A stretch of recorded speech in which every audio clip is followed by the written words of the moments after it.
The echoes of Arafat, a family lost in war, found in worship.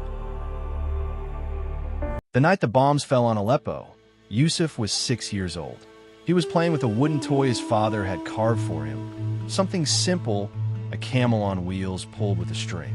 His sister, Ruqayya, barely 3, was asleep on her mother's lap, and the scent of warm lentil soup still lingered in the room. It was a normal evening for the Abu Bakr family, until the sky tore open. It started with a whistle, like the kind Yusuf would hear when a train passed far in the distance. Then came the explosion, louder than thunder, more brutal than anything the young boy had ever heard. The walls of their house trembled, the windows shattered, and in seconds, chaos consumed their home. His father, Abu Bakr, a schoolteacher by profession, a man of composed faith, rushed to shield them with his body. "Bismillah," he shouted, not in fear, but as a plea, a shield made of divine words. Amira, his wife, clutched Ruqayya, her arms trembling not from fear for herself, but for her children. Yusuf screamed as dust and fire swirled around them. In the confusion that followed, families ran into the streets. Some fled toward the nearby aid trucks. Others vanished into the shadows of war. Amira, half dragged by a volunteer, was separated from her husband and son. She screamed for Abu Bakr. She screamed for Yusuf. But the sounds of tanks and falling buildings drowned her voice. Yusuf never even saw it happen. One moment, his mother was behind him, crying, holding Ruqayya. The next, he was being pulled away by a stranger, someone who thought he was orphaned, someone trying to save as many children as they could. The boy didn't understand. He cried, kicked, screamed for his parents. He screamed until his voice gave out. From that day, the Abu Bakr family was no longer whole. Amira and Ruqayya were taken by refugee convoys into Jordan, eventually resettled in a camp outside Amman. Life was reduced to tents, queues, ration cards, and the stinging humiliation of asking for sanitary pads and milk powder. Amira, once the warm, smiling matriarch of a modest home, was now one face among thousands of widows. She knew her husband might be dead. She feared Yusuf had been crushed under the rubble or captured by militias. But she never stopped making dua. Every night, every tahajjud, her lips would move silently under the blanket. Ya Allah, if not in dunya, then let us meet in Jannah. Yusuf was taken to Turkey, placed in a government-run orphanage in Gaziantep. The trauma of war had robbed him of speech for nearly a year. He didn't speak. He didn't smile. The only thing he clung to was the Quran, an old, partly burned mushaf given to him by the same aid worker who pulled him from Aleppo. It was missing the first few pages, but Yusuf memorized what remained.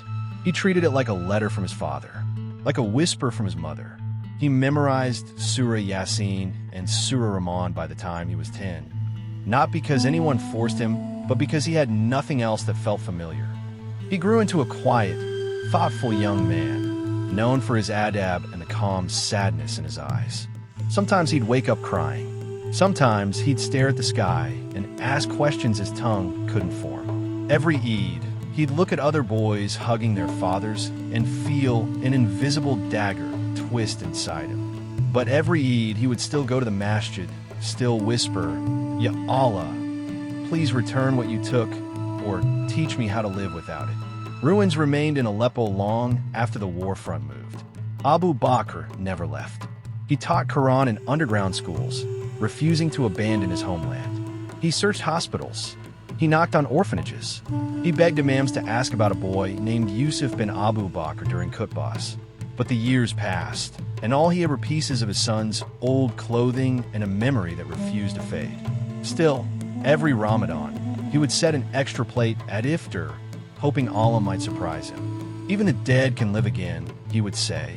Years became decades. Yusuf became a hafid. Amira became old. Her eyesight weakened. Ruqayya, now a nurse working in Jordan, would often catch her mother speaking to the walls, calling Yusuf's name as if he'd just left the room. Ummi, you know he might. Ruqayya would begin, only to be cut off by Amira's finger pressed gently to her lips. Don't kill him in your tongue, daughter. We already lost him once. At 26, Yusuf applied for Hajj. He didn't think he'd be accepted. He didn't have the money. But a Turkish businessman who heard him recite Quran in a masjid was so moved, he paid the entire cost. Yusuf cried when he received the ticket. That night, he dreamt of his mother's face. She was at a mountain, dressed in white, hands raised to the sky, weeping. He woke up shaking. "She's alive," he whispered. "She's alive." Unbeknownst to him, Amira had also been sponsored for Hajj. A Jordanian organization working with elderly refugees had chosen her name randomly, one name among hundreds. She almost declined, afraid of the travel, the memories. But something stirred in her. "Perhaps," she said, "Allah will write something for me at his house."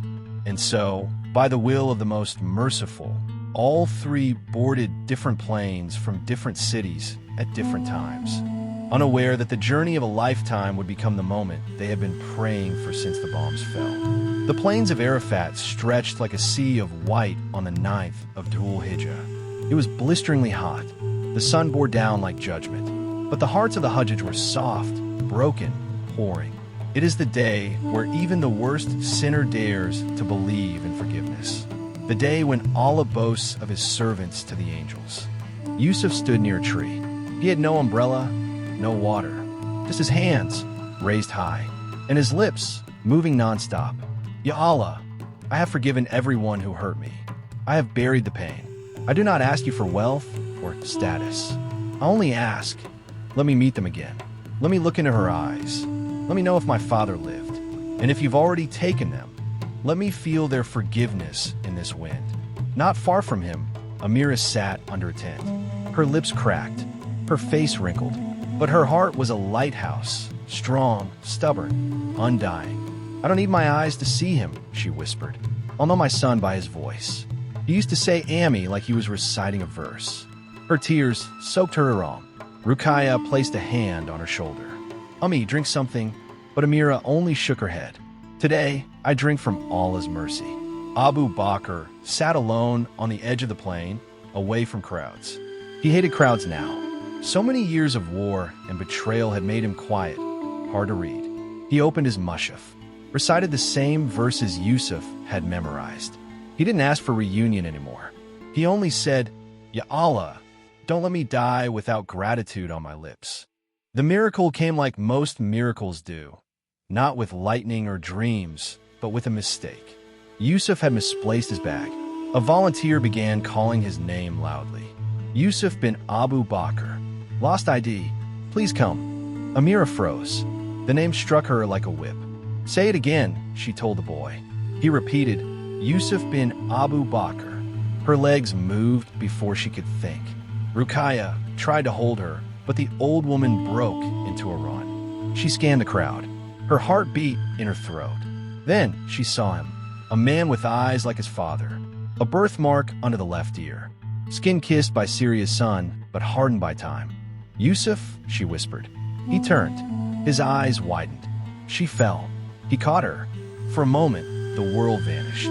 All that remained was her hand on his face and his tears falling like rain onto her shoulder. "Ummi," he choked. "It's you. I told them you'd find me," she said, her voice a broken song. "I told them, even if it took all my dues." They held each other like lifeboats in a sea of white. Ruqayya, stunned, cried behind them. She didn't move. She just whispered, "Alhamdulillah," again and again. Nearby, Yusuf heard a voice reciting Surah Rahman. It was old. It was calm. It was home. He turned. His legs shook. There, beneath a tree, sat Abu Bakr, reciting like the day before the war. Yusuf walked slowly, almost afraid that the vision might vanish. "Abba," he whispered. Abu Bakr looked up. The Quran slipped from his hands.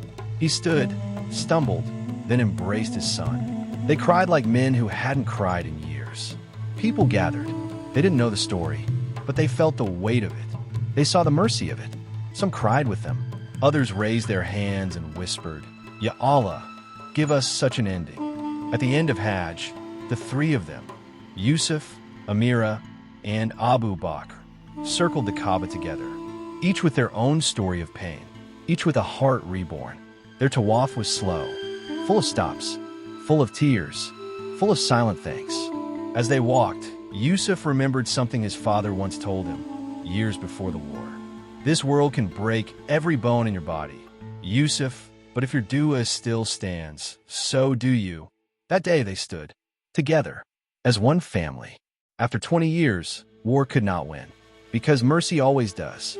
If this story touched your heart, it's not just a story, it's a reminder that no dua is ever lost, no tear is ever unnoticed, and no heart that turns to Allah ever returns empty. Subscribe to Deen in Minute for more such soul-stirring Islamic stories, real-life inspirations, and heartfelt reminders from the Ummah around the world. We bring you the echoes of pain, patience, and divine miracles, because your heart deserves to remember.